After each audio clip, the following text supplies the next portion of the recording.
Mason Baptista here from the Player Coach Podcast. Got Peter Quenneville of the Rapid City Rush here. Thanks for coming out on the podcast. Thanks for having me, Babs. Man, he's a great hockey guy. Me and him, we played together shortly. We've been friends for a couple years. We always love talking hockey. We love nerding out on it. You have quite the player career here. You got to play in the NCAA. You got to play in WHL. You got to play in Europe. Now you're in the East Coast Hockey League. You played in the AHL. Why don't you give everyone just a little snapshot or walkthrough of your career when you started in juniors all the way up to this point? Yeah, it's been a unique ride so far. Started in Sherwood Park, just outside of Edmonton, the Alberta Junior League. Played 2 years there after making the decision to, I guess, at least temporarily forego playing in the Western League. Was originally drafted by Prince George and opted to stay close to home and pursue the college route initially. So played 2 years in Sherwood Park. I think that was great for me to stay close to home, finish high school. And then I went to Dubuque, Iowa to play for the Dubuque Fighting Saints under Jim Montgomery, which was an incredible, playing experience for me. And to finish that year with a championship was, definitely one of the best hockey years of my life. And then followed that by about 4 months at Quinnipiac, and then ended up in Brandon, Manitoba. Joined my younger brother, John, in the Western League for almost 2 seasons. And then started my pro career in Columbus's system. Spent a year there, went overseas for 3, and then been back in Rapid the last couple. So definitely a unique journey for sure. And you have that really great championship. So something consistent with the players and coaches they bring on the podcast is they have a championship pedigree. They've won at a high level. Why don't you tell everyone about that experience? And that's kind of like when we first met, it was just before or after that year. How about that experience of winning up in Denmark, correct? Yeah. So, to draw on both, I guess, the experience of winning in Dubuque was, I guess there's always similarities once you look back at championship seasons. I think early on in Dubuque, what kind of struck me was, I remember early in practice, I was like, either this is going to be, a tough year for me personally, because practices were so hard.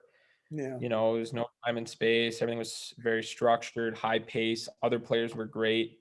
But then we got into a game, and a game was 10 times easier than a practice. So it kind of told you the level that we were expected to execute on, the degree of detail. And we had such great group camaraderie there, and even an understanding amongst each other, like, we're going to win a championship. This was 2 weeks in. Wow. And even the staff was like, man, this is a special group. We got to figure out how we're going to, I guess, stick to the process. I think that's a commonly used phrase, but that was something for us that, okay, like, we still have to make it another 7-8 months.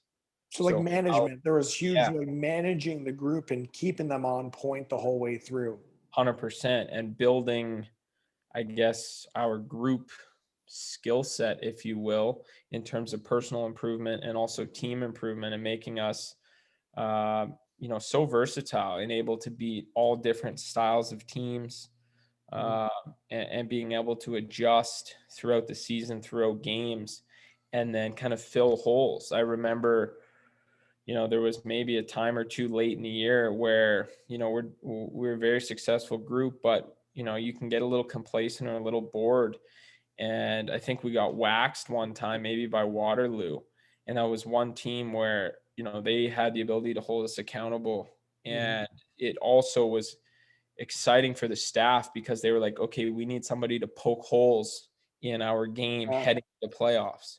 And I think, it did that. And they did an incredible job kind of keeping us focused, but also dialed in, and not kind of lose the patience to kind of see the whole thing through, and fortunate enough, we were able to do that. And we just, we had an incredible run at the end. So it was a lot of fun to be a part of that.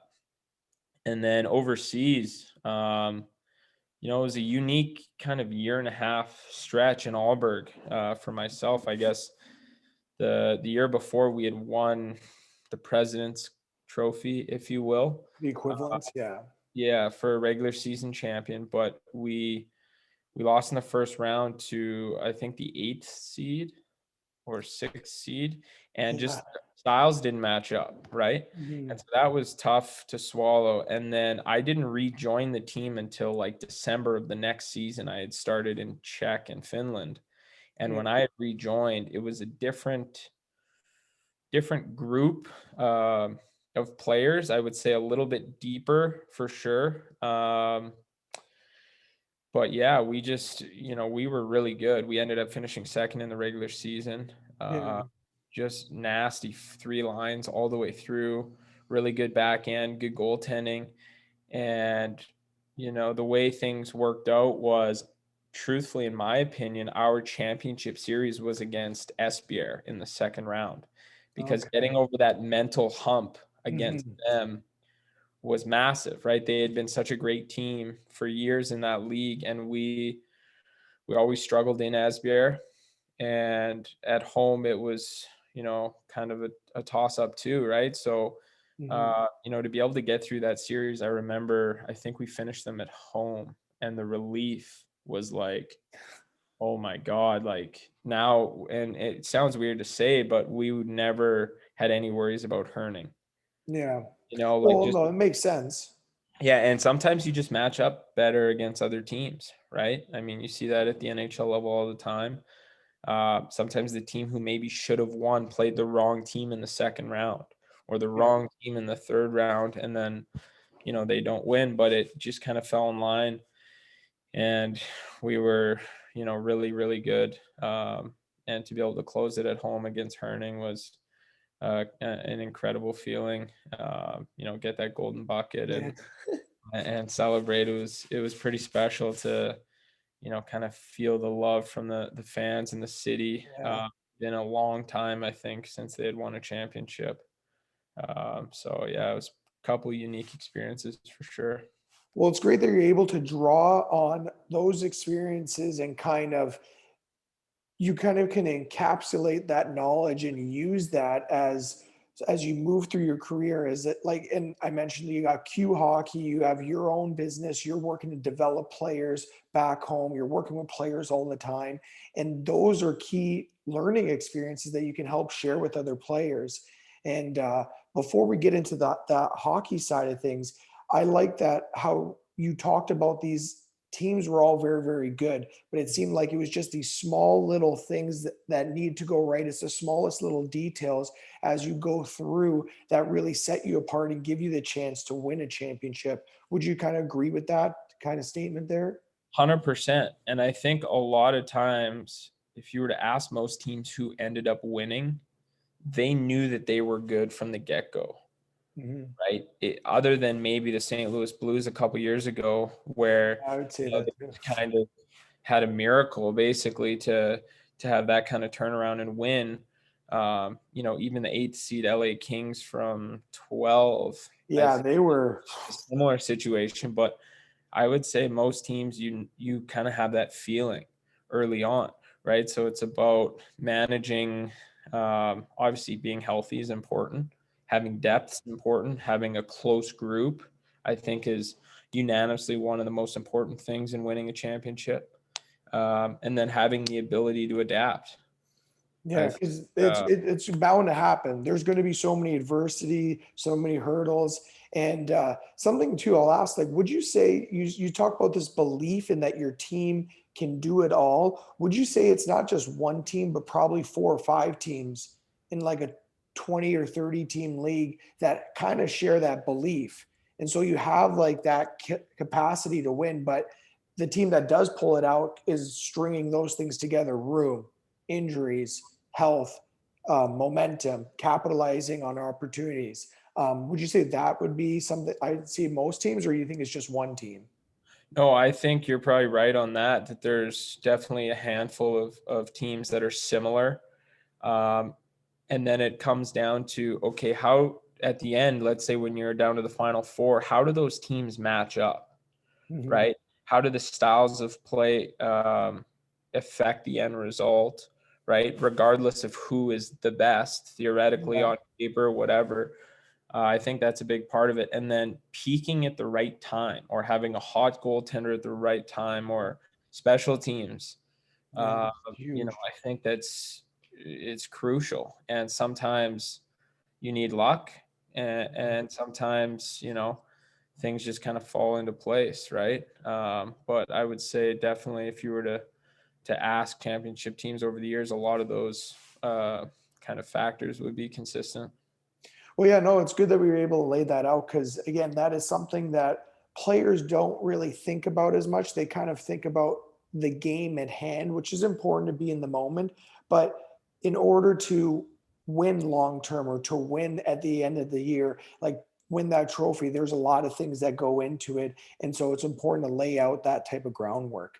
Um, Going into the hockey side of things, I know you're a hockey nerd. You and me, well, we're just sitting there watching hockey. I know we were just doing it all day. Like, again, talking to Avery, he's like at your place. You're both watching hockey.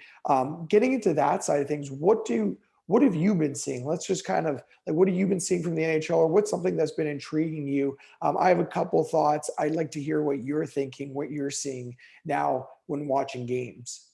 Yeah, I think we're seeing a pretty exciting brand of hockey. Um, I think a lot of people were maybe a little bit unsure with a long layoff what we were going to see, but with such great amounts to work on your body, a lot of players to get stronger, but also more skilled, and then the willingness to implement. It's unbelievable. Every night I turn on the highlights and somebody's trying something new, right? And it's Yeah. fun. I had a conversation with, maybe Colts, and just said, like, one guy does something one night and it can change hockey forever, It which really is that is way. crazy to think about. Like, even the move Jack Roslovic pulled off the other night on his entry to set up, a high pass for inevitably a goal is something I've never seen nor thought to do, Yeah. right? So now it's like, okay, how do I try to implement this into my game, or even, Something similar, like make yeah, your own version of it. being the things that Matthews is doing right now. He's been on an absolute tear after, a slow start, maybe four Yeah, or five games relatively before, slow start.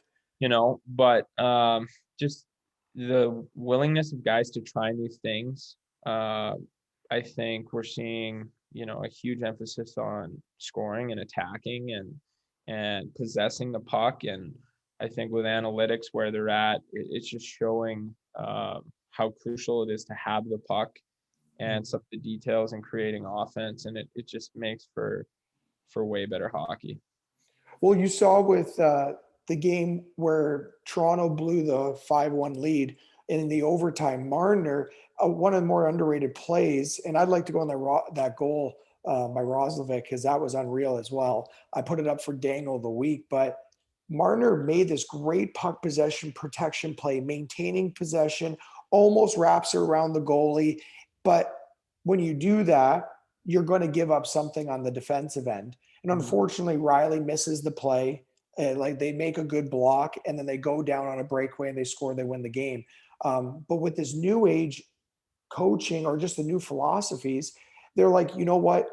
That mistake happens, but Marner could potentially win the Hart Trophy because of the way he's playing. And they're okay with, okay, more and more guys are getting more leash. It's not just like back in the day, it was like Gretzky or Lemieux. It was like five guys that had it. Whereas like now you're looking at your top two lines are getting almost all this leash to do it. And you have to be willing to have that give and take so we can see more of these goals and see more of these crazy, or essentially used to be crazy plays, but are now becoming the standard in the NHL. 100%. And I think with all of these great players, the good in giving them the rope to be creative and to think independently within a team structure way outweighs the bad. Oh, 100%. And Yeah, so that's it's why, unbelievable. we're seeing guys just do some phenomenal stuff, and being able to put up massive numbers and points, and consistently creating and seeing highlight reel goals night in and night out is, the coaching staff understands that if we allow these guys to think on their own, right? Offensive play is like, it's like art. Yeah. to be able to be in the moment and be subconscious and just allow things to come into play is amazing to watch for the best in the world. Like, it's incredible sometimes. Well, it's where you see true creativity. I like how you described it as art, because it is really where you allow them to express themselves without that fear of ridicule. And obviously, there's a leash to it. We know there's a time and a place, and that's where I think hockey IQ goes into play. Is these players understand the time and place and when to make those plays. Like looking at that Roslovic goal, like you talked about possession before that goal happened, he could have dumped the puck in. It was like a Totally. 4-minute game, but he chips that puck back to his D man. They're able to regroup, build up speed underneath, and then it sets him up to make a play like that. And that's where I think people aren't even looking at. They're not looking at what led up to that goal and how important puck possession is. Um, you do your own analytics with players that you work in season. How important is puck possession from your perspective, and some of the things that you look at or find that are very crucial to analyze? I think puck possession is, extremely important, but not only possessing the puck, but how often are you acquiring the puck, Yeah, right? When I'm even evaluating myself, I try to take pride in being a guy who's always open or constantly working to get open. And I think if you are, subconsciously, your teammates have to pass to you because they recognize patterns and they recognize players being in the right spot. So with anybody who I work with, if, for whatever reason, they're not producing offensively, the first thing I look at is, okay, how often do you have the puck, right? If you don't yeah, have the puck very often, you're not going to produce. It's pretty simple. yeah. And then we start to look into zone exits, zone entries, double line gains, and then extending possessions, right? Like even the thought of, when you're in the offensive zone and you place a puck defensively, we don't want to have to work hard enough to steal the puck from a guy. Yeah. So offensively, why would you just give the puck away? Right. And Yeah. think about even in a simple attacking situation, if we're on offense and we have full puck possession, they're likely in a tight defending position. So Mhm. even if they steal the puck from you, they're not in an offensive position to attack. Mhm. When things kind of get going the wrong direction is when you throw pucks to nowhere. That's when teams can start to break out really quickly, really easily. Players can leave the zone, take off. You're starting to see more movement and crossing lanes and exchanging. And then it's easier for players to get on an arc and cross over and build speed, right? So that's, a big factor for me in terms of trying to create more. How often do you get the puck? Are you working to get open? How often are you getting the puck off a multiple pass exchange? Mhm. How often are you working the puck into the house? Tons of factors like that because, there's always something that I guess leaves clues, right? When we're Yeah. talking about creating offense.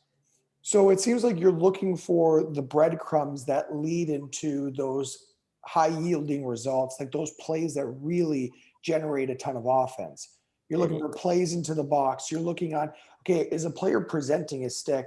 Again, we don't need to keep going back to the Roslovic goal, but man, he was doing like 3 or 4 head checks before coming in the zone, and then his like hands are out. And I'm not saying have your hands out all the time, but as a middle guy, you want to be presenting your stick, and really he set himself up for success. And that's something players don't even think about. I had a guy in Germany, he'd always say, like, you're playing the guitar with your Mhm. stick up like this, you're like this, Yeah. like, what, You're are you doing. ever going to put your stick on the ice? Yeah. It's like a simple detail like that. Well, talking about those types of concepts, is there a player or two that you like to watch a lot this year, or a team that is really flourishing using some of these concepts or executing this consistently? Well, I think a guy who I've spent a lot more time watching, like to give you a counterexample, growing up, Joe Pavelski was a player that I wanted to try to emulate or felt that I could Mm. in terms of style similarity. And, he's done an incredible job being a consistent producer over the last 10 years. But as the game has gone more dynamic and explosive, more players being able to carry the puck, I've shifted more towards a guy like Marner who can score and set up plays. And I think being good at both makes him more dangerous in the other. You know what I mean? And Mhm. so that's a guy that I've really tried to draw a lot from as another right-handed forward. But just the ability to take in information. He's always scanning the ice. He's always building speed underneath the puck. And he's really good at Yeah. getting players on the wrong side of him, which allows him to jump to the next hole, right? He's not a massive player, and I wouldn't say that he's, extremely explosive, like, Yeah. for example, McKinnon, right? Yeah. Incredible Huge power and difference. explosiveness, but way different players. But in terms of overall effectiveness, right, Marner's right there with some of the great players in the league because of his ability to recognize space, recognize patterns, and then use fine motor skills with timing and touch. Right, I Mhm. think those are such huge factors when making plays and being able to execute is making the decisions at a high speed, Yeah. acquiring information at a high speed, but then also being able to understand timing and layers and uh, option 1, 2, 3, letting things develop. It's just incredible with that stuff. Well, yeah, I really think that he could win the Hart Trophy personally, just because he's added that new dimension where he shoots the puck. I don't think he shoots the puck as well as you do. Everyone, you got to shoot it, look at your clips and see what you can do with your shot. You're a shooter. Like you got that one timer, like you have the ability to shoot and be a threat to score from even outside of the dots. Whereas like Marner last year wasn't that. He was just strictly a playmaker. Whereas this year, even early on the first 3 games, I was like, man, why is he shooting the puck so much? I want him to shoot the puck more, but it was just unusual to see. And now you're seeing him reap the benefits because now he's scoring goals. He's scoring more consistently, and he's giving himself a chance to win the Hart Trophy. So, do you think he's a guy that has a chance at it, or do you think it's just out of his hands with Draisaitl and McDavid with the way they produce? Well, I guess we'll have to see how much they look at team success Yeah, and where things end up. But it's interesting, even looking at what Mitch has been able to do this year. I noticed on day one of the season, and I could be wrong, but I'm pretty positive that he not only changed his lie, changed his yeah. curve, and changed the length of his stick. Um, I I believe he did. He did because they talked about him working on his shot a lot more. I think he's working either with Belfry or someone else specifically, but he was the focus was shooting more. He yeah, needed to be a shooter, and you just saw him like going almost out of his way to shoot pucks. totally. And even to connect it with Daryl, with other players, I know with Kane, I think he talks about it in his book, how they were looking at what's the formula to becoming an MVP or even to lead the league in scoring. And Daryl had mentioned that there was not a guy who led the league in scoring that didn't score 40 goals, or it happened very rarely. Yeah. And so Pat needed to shoot more. Mhm. And instead of worrying about being more of a sniper or having a higher shooting percentage, they're just trying to generate more shots. Yeah. Right? Shot And vol. they Yeah. Get called that it the shot race. volume They up. called it the race to 100. If you keep um, your shooting percentage the same, but you have more shots, okay, it's predictable over 100 what you're going to end up with, Yeah. right? So, let's say he was a 14% shooter. Okay, well, he needed 300 shots to be in that 40 goal range, Yeah. right? And that was the difference. Absolutely. And that And makes a huge difference as more players get stuck on shot selection or being more selective about their shooting. And I think there's a time and a place for that. But early on, you need to get in that shooter's mindset. You need to totally, create volume if you expect to score or if you want to score that many goals. Obviously, like Joe Thornton isn't going to score 40 goals in a season, but again, we don't want to like take away a player's ability to score goals right off the bat. You want to give him a chance at least. Yeah. And, even going back to the Patty Kane stuff, like he has scored goals over the last 3-4 years where the goalie it almost looks like he's not ready, right? The look off 5-hole or having such deceptive release within his stride, right? Every cradle looks like a shot fake. Mhm. And then it just plays into the ability to make a pass or shoot. And it just makes him so lethal. And I think that's, any great player has the ability to do both. But it's, great to see Marner add or even accelerate that element of his game. It just makes you that much more dangerous. Yeah, and I think the hockey Illuminati, he actually has some funny videos, but he talked about Mitch Marner potentially winning as well. He made a comment that it was going to be just like yourself. He mentioned that it was going to be it would be more based on team success. Obviously, anticipating that the Oilers aren't going to make the playoffs. Who knows if they'll make the playoffs is still up in the air, even in that division. But yeah, team success will play a huge part in that. Mhm. So, well, shifting to teams then, you see Montreal and Florida just with these, they seem to be just consistently playing well. They're not really just winning games against good teams, but they're consistently playing well. Like Florida just coming out of that series with Tampa Bay and they go two out of three, which is like a huge surprise. And Tampa had all their guys. Do you think those two teams are the real deal? Or do you think it's something that will fizzle out once we get later into the year? It's a good question. I read recently a stat on Price with people looking a little bit deeper into Montreal's success. Obviously, they've had great Yeah. start from Anderson and Toffoli and Petrie have been fantastic. Suzuki, guys like that. But Price's save percentage was like 80 to 100 points on grade A's, higher than his career average. Wow. So, Okay. That's uh, interesting. yeah, I can't remember where I saw it, but they basically were saying, okay, when we see a bigger volume size and he regresses to the mean, how is the team going to do? Yeah. So That's important. definitely, I guess time will tell with that. But as far as Florida, I mean, obviously with them being located where they are, they don't generally get enough attention. But Joel's teams always tend to be pretty prolific offensively. Yeah. Uh, And it's clear. they generate a ton and they're fun to watch. And, sometimes you can get into that, crazy hockey down and back, but I'm sure the guys have a lot of fun, playing that style. And if Bobrovsky's on, then you're going to win games, right? I think we've Yeah. seen some struggles over the last, 1 or 2 years in Florida, but if he can, kind of regain his form and be able to maybe deal with more grade A's against than he would have Yeah. seen Columbus under Tortorella, then they could be a pretty dangerous team at the end.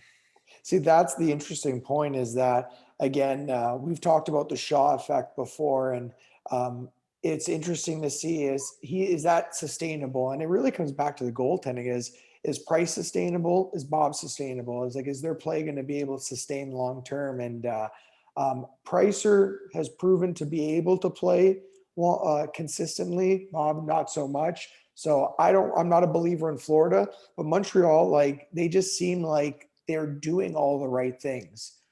Again, Toffoli, can he keep up that success? Like, is he that type of is it just like a William Karlsson year where get 47 goals or 42 goals? Shoot 24, 25%, something Yeah, that's a ridiculous. little, yeah, that's not really something that's sustainable.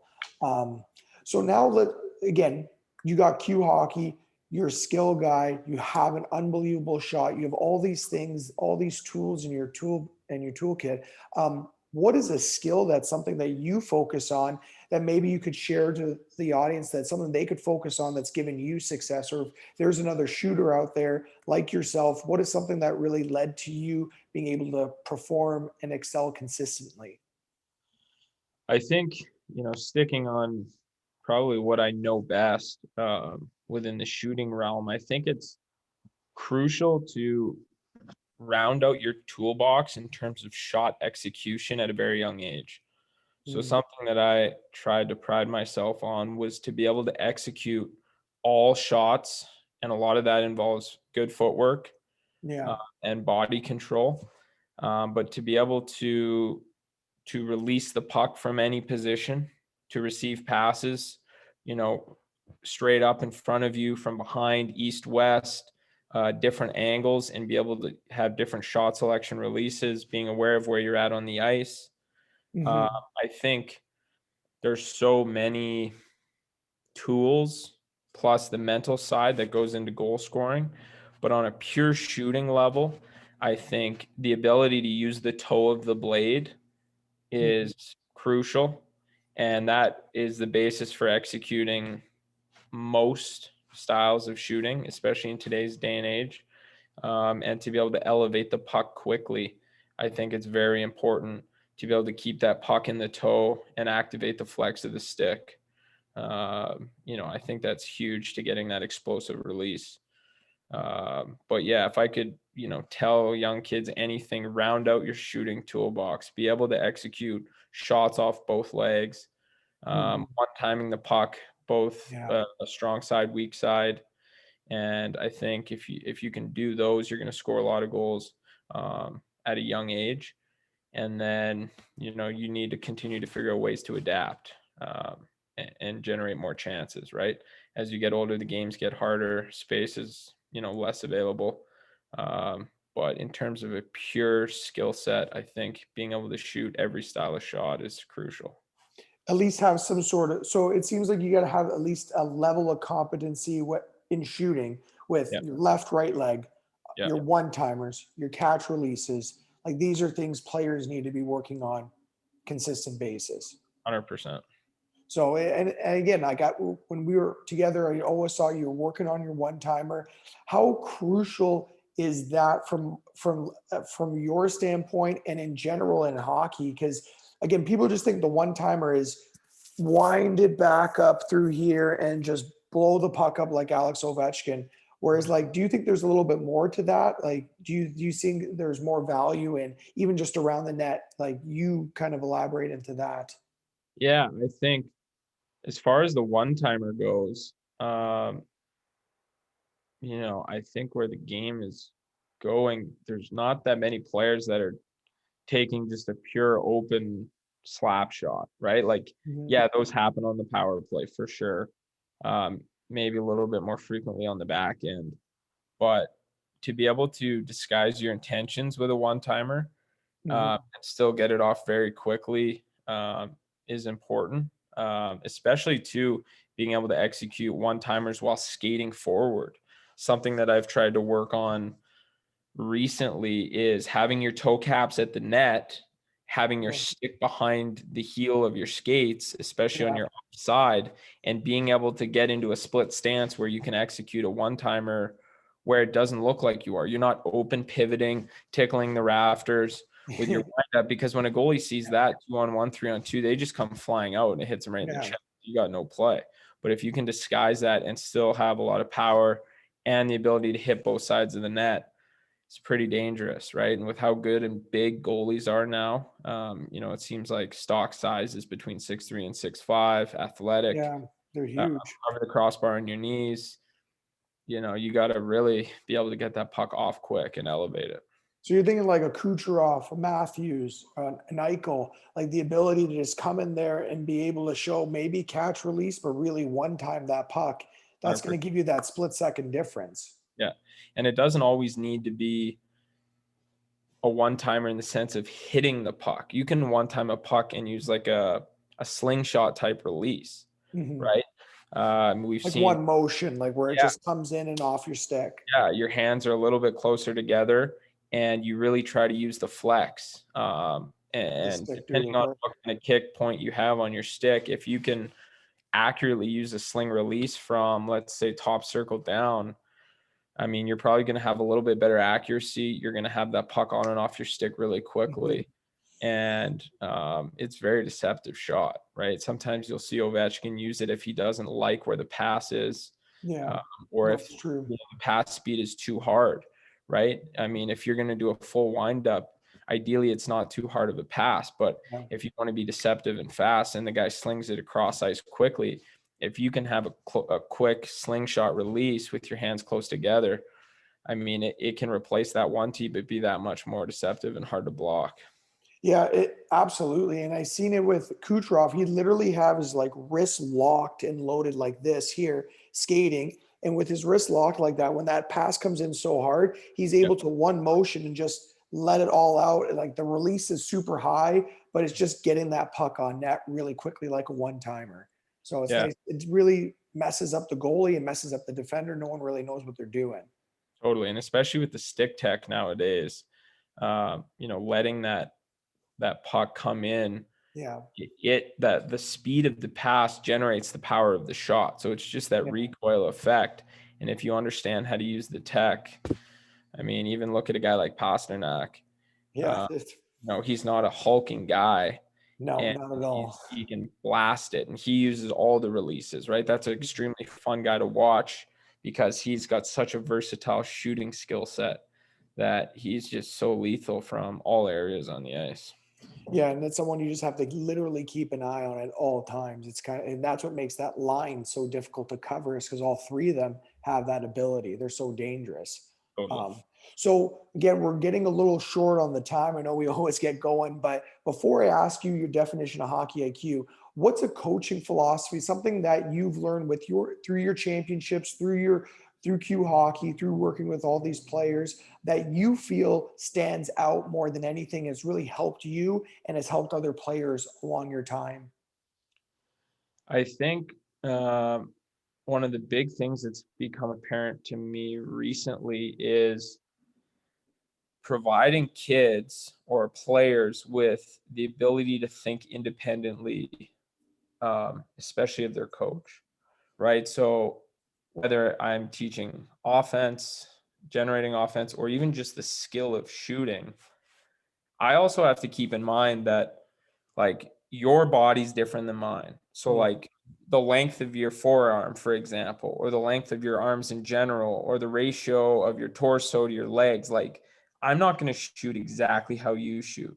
yeah, So while I can give you principles that work across a wide spectrum of bodies, you have to feel what works for you, yeah, right? And once you feel absolutely. it, you can't unfeel it, right? Because I don't want kids going out to play and when the puck drops they go, oh crap, I Yeah, can't remember what we talked about, or nothing worse than a puck coming across ice on a 1T and something goes into your head and you whiff it or you miss it, you shank it because you're like, is the puck lined up in the yeah, right spot, is my Ryan lined up right, am I holding the stick right, like that's where I try to provide a toolbox and then they have to go out and make it their own. I know we've talked briefly about how, drone players are becoming so frequent in minor hockey. And, even the example of telling a group of 10 or 12-year-olds to go out there and do whatever they want. yeah.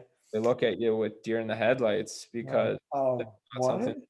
they're used to, right? Because of, the hyper structured, I guess, nature of, youth hockey at times. Right. And So it's across, and it's not even, it's sadly, it's, you see it in college, you see it in pro, you see it at all levels. It's just in juniors. It's just sad to see. And I personally think sometimes it's coaches trying to project their views, or they want it their way, or they just don't know how to get players to think independently. And which again, it's shifting, I think, but that's where you see a lot of that at a younger age, especially. 100%. So I know that's a great way to end it, because I really think players need to hear that type of a message. I think coaches need to hear that message as well, as that we want our players to think independently, trust them, work through the process, because they have the tools. Like any artist, they have the tools in there. We can fine tune some of that stuff, but We want them to go out and explore and create these amazing goals and scenarios and offensive opportunities. And the only way they're going to do that is if they do it on their own. It's not going to be you from behind the bench. Yeah. So to close it off, I'd like to ask everyone their own definition of hockey IQ. And again, it doesn't need to be any fancy definition. It's just your own definition in, like, say it can be 2 sentences, it could be sentence, whatever you want. How would you define hockey IQ? I think for me, it comes down to pattern recognition and awareness, right? So spatial awareness, you relative to your environment, understanding, distances between players and timing and speeds, the ability to think fast and move fast while executing fine touch plays and skill plays. I Mhm. think the best players in the world can take in information quickly, Yeah. and then they can make the plays that they need to make. And I think that's what separates guys. Physical skill at the highest level is very minuscule.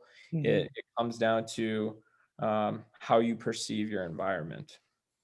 And when I love that definition, because I've been focusing a lot, like in the summer into this season, is talking about space. How do we attack space? How do we focus around space versus pre-programmed moves? And it kind of like stuns players initially, but it almost, once they understand that concept, they can now be free to make their own plays. Just where's the space? I don't care what you do, toe drag, do whatever you want, as long as there's space here. What do you need to do to get there?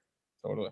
So, well, I appreciate you coming out. I know you're busy. I know the travel schedule is absolutely nuts. How about you tell everyone how they can reach out to you and kind of see some more of your stuff, or what the website is for if they're in the area or want to work online with you through some of the video analysis?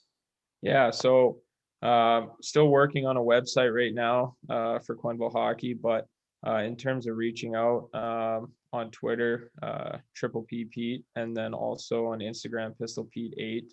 I love Always it. available there. And then hopefully be able to get a website put together fairly soon, and continue to work with players not only in the Edmonton area but hopefully worldwide as well.